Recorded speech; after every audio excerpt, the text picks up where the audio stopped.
Princess Victoria became Queen Victoria in 1837. She died in 1901, and that long span of 64 years we call for convenience the Victorian era. What was it like to be a Victorian during the first half of this period? Oh, say from 1837 to 1870, the years when Charles Dickens was writing his novels.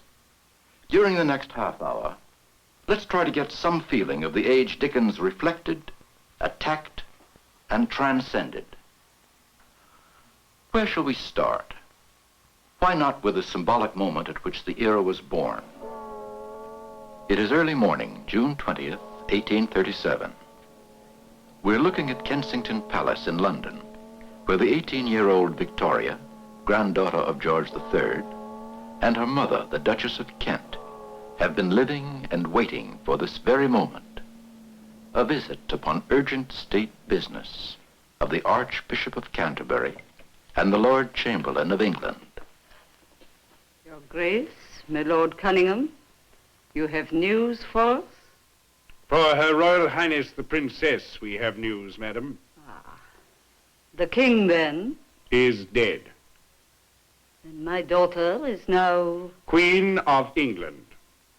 It has come then at last. And I am the Queen Mother. No, madam. Your Royal Highness is not the Queen Mother. Not? Your Royal Highness is the Queen's mother. That is the distinction. Only had Your Royal Highness been Queen in the first place, would that other title now follow. Then if it is not mine by your laws, she shall give it to me. That, madam, I fear will be impossible. I will go myself and speak to her at once. That shall settle it. Madam, we are here to see Her Majesty the Queen on urgent business, and we must not be delayed. Your presence at the interview, madam, will not be required unless Her Majesty sends for you. Oh, this is not to be borne. Madam, this is a very historic occasion. We are here officially only. Etiquette and immemorial tradition prescribe certain rules which have to be observed. Your Royal Highness will not wish to break them. Your Grace, she's coming.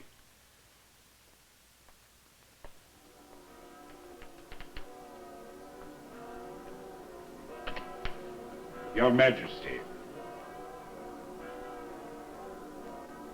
And starting from this very moment, for 64 long, crowded years, the wishes, taste, and personality of this young girl,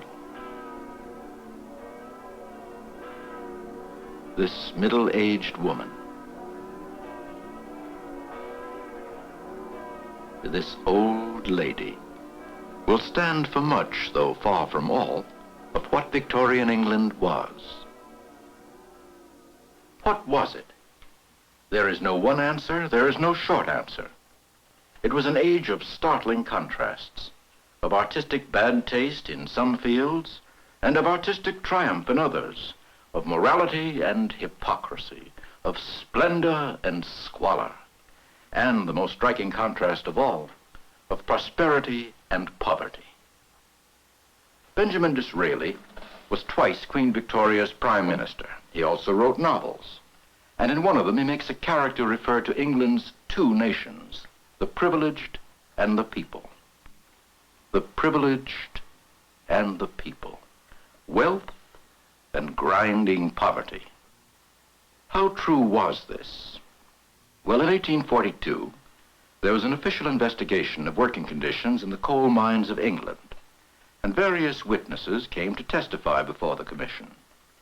One of them spoke these words. I am Sarah Gooder.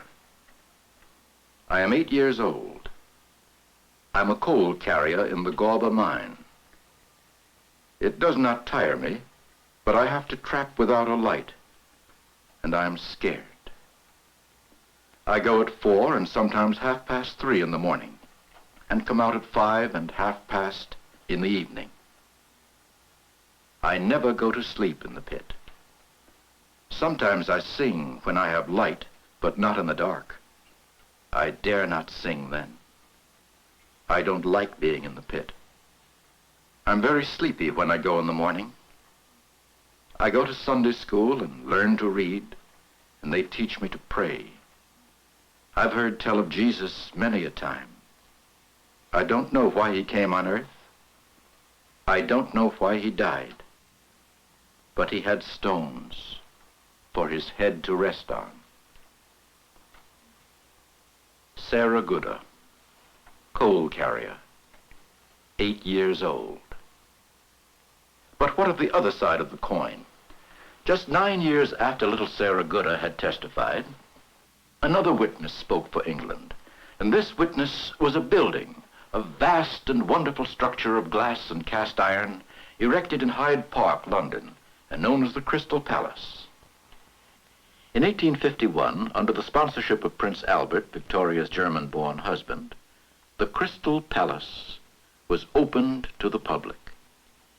It housed the Great Exhibition, and the Great Exhibition displayed to the whole world Victorian England's truly marvelous achievements in trade, industry, science, and technology.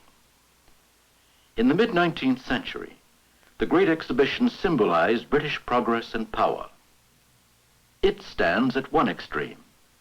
At the other extreme, we have the testimony of an 8-year-old coal carrier, Sarah Gooda, who said, "Sometimes I sing when I have light, but not in the dark. I dare not sing then."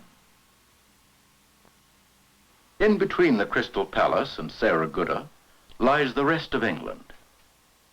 Let's now block in some of its main features in terms of the man who was perhaps its greatest observer, Charles Dickens. As I said, Dickens reflected his age, attacked it, and transcended it. But we must add a fourth relationship of Dickens to his age. He ignored it. There are certain areas of English life which seemed not to interest Dickens, at least as far as material for his novels went. For example, to get a broad, realistic picture of the clergy of his day, or of the political life of the era, or the life of the landed gentry and the fox-hunting squires, for all this, it's better to turn to another bearded Victorian novelist, Anthony Trollope. And if you were looking for a picture of the great, the fashionable world of the aristocracy, you'd find it better portrayed in the works of William Makepeace Thackeray. Dickens, too, like Thackeray, wrote about the shams and hypocrisies, the snobbery of class-conscious England. But Thackeray, born a gentleman, knew the world of the aristocracy from the inside out, whereas Dickens, in a way, never escaped from his unhappy lower-middle-class origins. And there's something else you won't find reflected in Dickens. Any sense of the great outsized personalities who flourished in Victorian England and who helped to change its spirit. Florence Nightingale, whom we should remember whenever we see a modern hospital.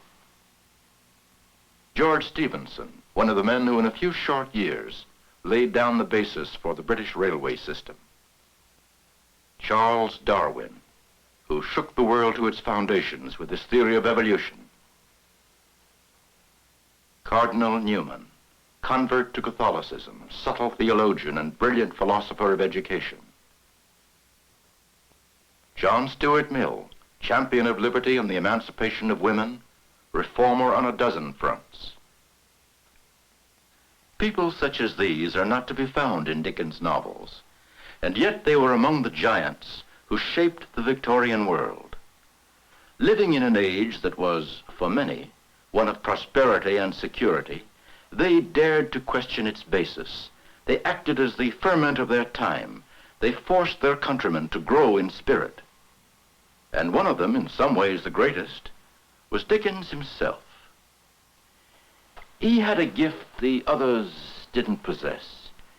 He touched people's hearts. He played like a musician on their emotions. He gripped their imaginations. No novelist before his time had reached so many people so directly. It's hard for us to understand what a powerful influence the novel was in those days, and especially the novels of Dickens. Often they appeared in fortnightly parts, one installment at a time. And as G.K. Chesterton has put it, in the days when Dickens' work was coming out in serial, people talked as if real life were itself the interlude between one issue of Pickwick and another. Dickens was not a philosopher, not an intellectual, indeed not even a very well-educated man, but he understood intuitively the spirit of his age. Even when he attacked it, he was part of it. How shall we characterize that age? Behind all the contradictions that we've already mentioned lay one underlying driving force, the impulse toward growth. Other words have been applied to it. It's been called the age of imperialism, of expansion, of trade, of progress, of optimism. But all these words suggest growth. Dickens reflected this spirit in many ways, and one of the most amusing occurs in Great Expectations. Pip, the young hero, has ambitions to rise in life. He comes to London, and there, under the tutelage of another young man, Herbert Pocket, begins his education as a gentleman. To Pip's question, what did Herbert Pocket do? What was he? That young man replies that he is a capitalist. A capitalist? Yes, an insurer of ships. Oh, I see. However, I shall not rest satisfied with merely employing my capital in insuring ships. I shall buy up some good life assurance shares and cut into the direction. I shall also do a little in the mining way. None of these things will interfere with my chartering a few thousand tons on my own account. I think I shall trade to the East Indies for silks, shawls, spices, dyes, drugs, and precious woods. It's an interesting trade. And are the profits large? Tremendous. Tremendous. I think I shall trade also to the West Indies for sugar, tobacco, and rum. Also to Ceylon, especially for elephants' tusks. You will want a good many ships. A perfect fleet. And how many ships do you insure at present? Oh, I haven't begun insuring yet. I'm looking about me. Oh. Of course, Dickens is making gentle fun of the Victorian spirit of enterprise, but the dreams of Herbert Pocket nonetheless reflect what the commercial classes of Victorian England wanted and got. They weren't satisfied, like Herbert, just to look about them. These new enterprising people, of whom Herbert himself wants to be one, were the middle class, and it is they, the middle class, who dominate the life of the period, supply many of its ideas, produce many of its men and women of high ability. They had astounding energy, these new middle class men, with their passion for trade, machinery, commerce, markets, expansion, in a word, growth. As men of business, they were bold, imaginative, and often ruthless. But in their social and private lives, they stressed respectability and convention. And here their model was probably the royal family. The Queen and Prince Albert lived a well-publicized life of domestic virtue, piety, decorum, and their middle-class subjects, for the most part, imitated them. The conduct of the middle class, then, was dominated by respectability. But their minds were dominated by optimism, a belief which to us today seems a little naive in the inevitability of progress in all fields, moral, intellectual, economic. And as a matter of fact, there seemed to be some justification for this optimism. The Industrial Revolution was transforming society. The Age of Steam, as it was often called, did make possible a vast flow of products which streamed outward to every corner of the world. And back from every corner, including England's far-flung colonial possessions, came a return stream, to echo Herbert Pocket, of silks, shawls, dyes, precious woods, even elephant tusks. Finally, this optimism rested on the reality of peace, just as our uncertainty is based on the fear of war. I, who am in my 50s, have lived through 2 world wars and half a dozen smaller ones. But remember that during the entire 64 years of Queen Victoria's reign, there was no major war. These were the people, then, for whom Dickens wrote his novels.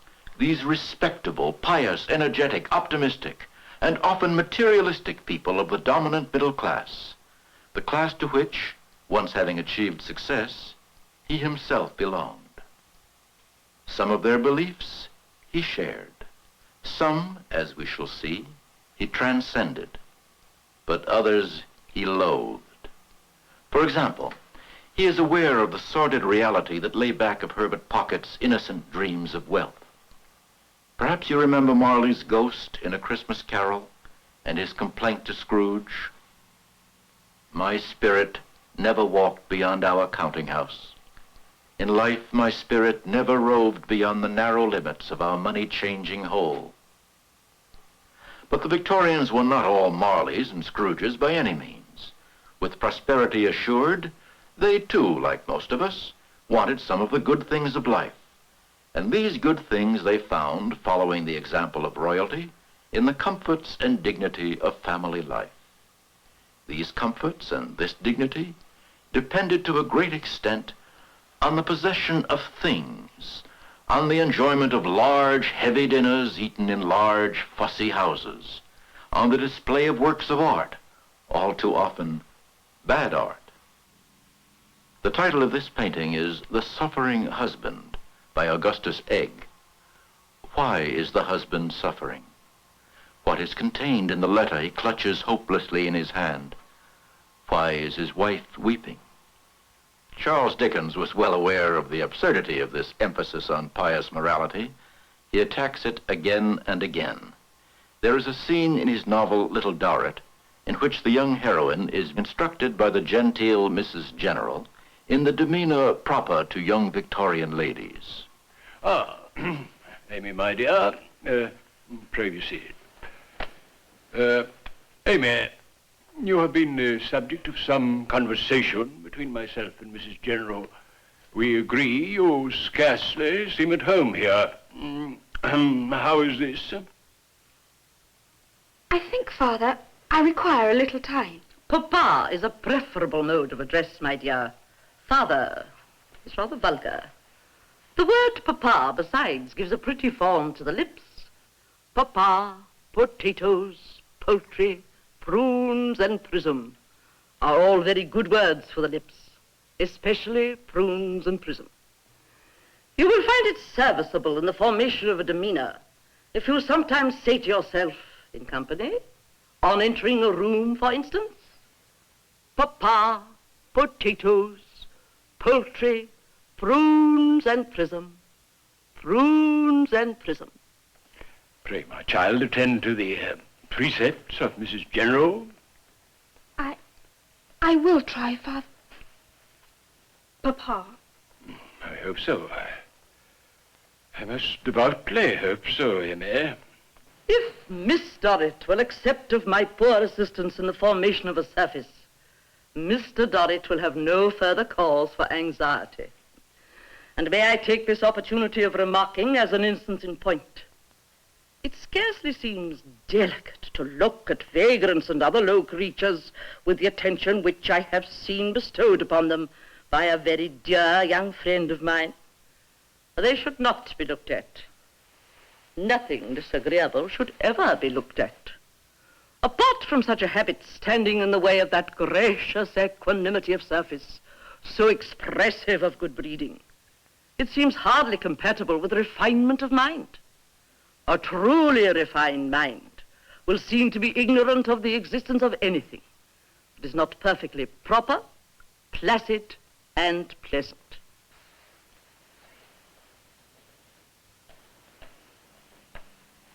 Proper, placid, and pleasant.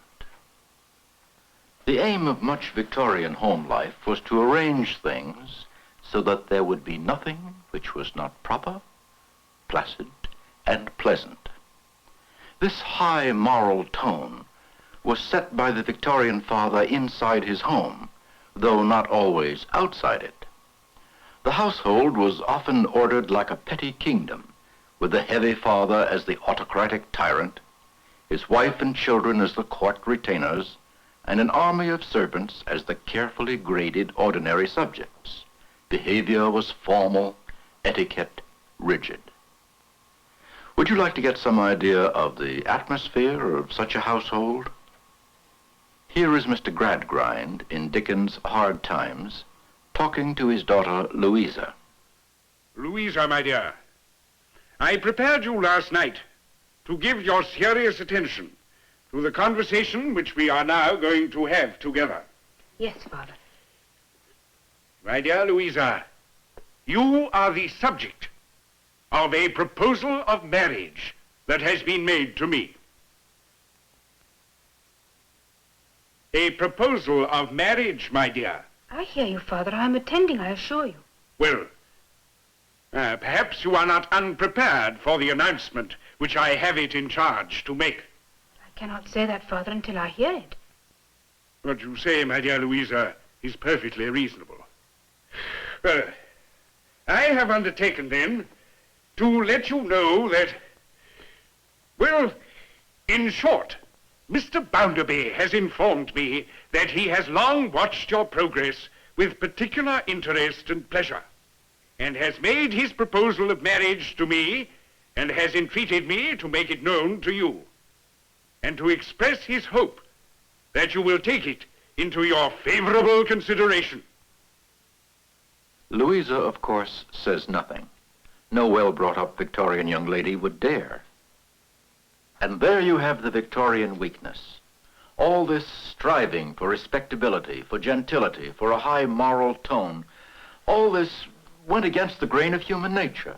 The Victorian had to pay for it, and he paid for it by an inner unhappiness. Behind the smooth, formal surface of his home life, there often lay friction, hypocrisy, and divided souls. Two characters, again from Little Dorrit, Mr. Merdle and his wife, are in Mrs. Merdle's sitting room. Mr. Merdle? Mr. Merdle! Eh? Yes, what is it? What is it?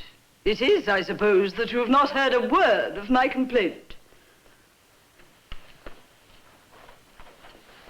Your complaint, Mrs. Merdle. What complaint? A complaint of you. Oh, a complaint of me. A complaint which I could scarcely show the justice of more emphatically than by having to repeat it. I might as well have stated it to the wall. But if you wish to know the complaint I make against you, it is, in so many plain words, that you really ought not to go into society unless you accommodate yourself to society. Now, in the name of all the furies, Mrs. Merdle, who does more for society than I do? Do you see these premises, Mrs. Merdle? Do you see this furniture, Mrs. Merdle? Do you look at yourself in the mirror and see yourself, Mrs. Merdle? Do you know the cost of all this? And who it's all provided for? And will you tell me that I ought not to go into society? I, who shower money upon it in this way every day of my life? Pray don't be violent, Mr. Merdle. Violent? You're enough to make me desperate. You don't know half of what I do to accommodate society. You don't know anything of the sacrifices I make for it. I know that you receive the best in the land. I know that you move in the whole society of the country. And I believe I know, indeed, not to make any ridiculous pretense about it, I know who sustains you in it, Mr. Merdle. Mrs. Merdle, I know that as well as you do. If you were not an ornament to society, and if I was not a benefactor to society, you and I would never have come together. And when I say a benefactor, I mean a person who provides it with all sorts of expensive things to eat and drink and look at. But to tell me that I'm not fit for it after all I've done for it, after all I've done for it, after all, to tell me I mustn't mix with it after all, it's a pretty reward. I say that you ought to make yourself fit for it by being more dégagé and less preoccupied. There is a positive vulgarity in carrying your business affairs about with you as you do. How do I carry them about with me, Mrs. Myrtle? How do you carry them about? Look at yourself in the mirror, Mr. Myrtle.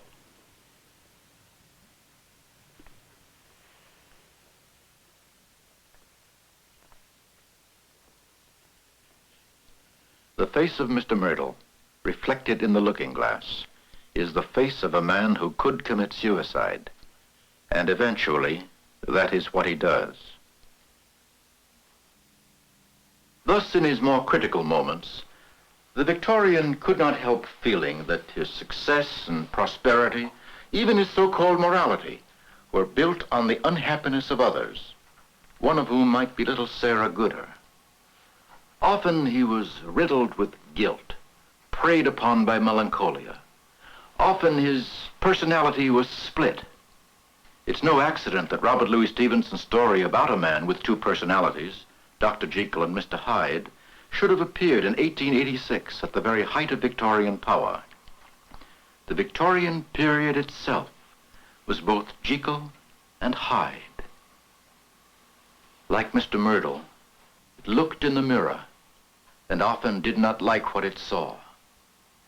It saw progress, it saw growth, it saw prosperity, but it also saw the cost of these things. And that's why we must describe this great period not only as a period of growth and optimism, but as a period of reform. The reaction to Victorian complacency, optimism, and piety was reform. Florence Nightingale, Matthew Arnold, John Stuart Mill, Charles Dickens, these were not voices crying in the wilderness. They were listened to. The abuses to which they pointed were often, if slowly, corrected. And the terrible gap between Disraeli's two nations was gradually bridged. This would not have been possible if all the Victorians had been Gradgrinds and Myrtles. They were not. The famous Victorian conscience may seem stuffy, but it was real. It was there, it could be appealed to, and it was. Think only of a few parliamentary reforms that you may have encountered in your history studies. We have now traced certain patterns in Victorian England, patterns of optimism, progress, growth, patterns of self-doubt, patterns of reform and human decency. Some of these patterns we shall find in concrete form as we study Great Expectations. And to this novel, perhaps the most beautifully balanced one that Dickens ever wrote, we now turn. From time to time, as we consider the book, our company of actors will continue to make vivid for us crucial scenes.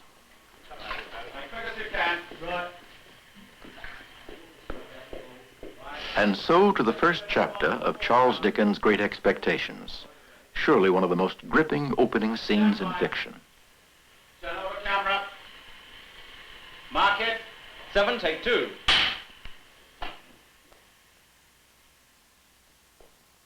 Action.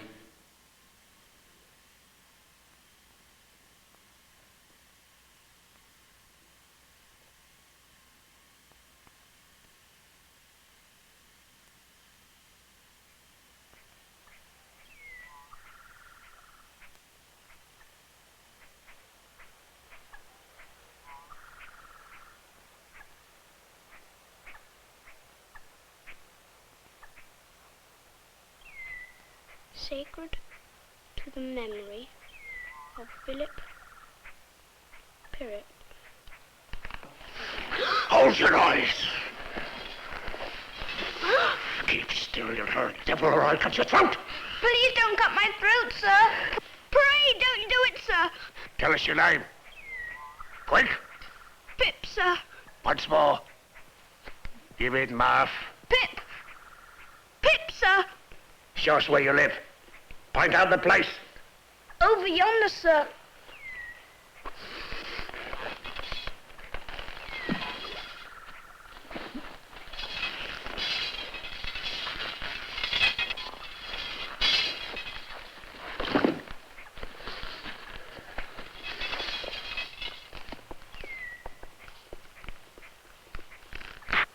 You young dog. What fat cheeks you got. Darn me if I couldn't eat him. Please, sir.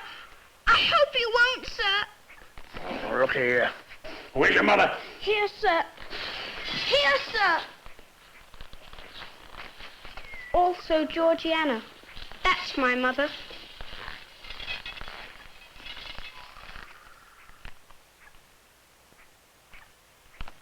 Well, your father alongside your mother? Yes, sir. Him too. Late of this parish.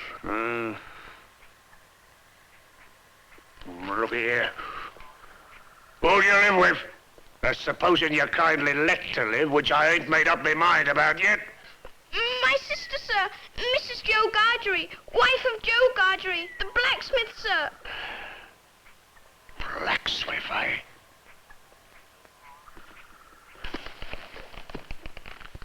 Now then, the question being whether you're going to be let to live. Do you know what a file is? Yes, sir. Do you know what whittles is? Yes, sir. It's food. You bring me a file and you bring me whittles. You bring 'em both to me, or I'll have your heart and your liver out. If you would kindly please to let me keep upright, perhaps I shouldn't be sick, and perhaps I could attend more. You bring me tomorrow morning early that file and them whittles. You do it. And you never dare to say a word, nor dare to make a sign concerning your having seen such a person as me or any person somever, and you'll be let to live. But you fail, or you go from my words in any particular, no matter how small it is, and your heart and your liver will be tore out, roasted, and ate. Now, what do you say? I'll get them, sir. Say the Lord strike you dead if you don't. Lord, strike me dead if I don't. Good. Now, you remember what you undertook. And get on home. Good night, sir. Much of that.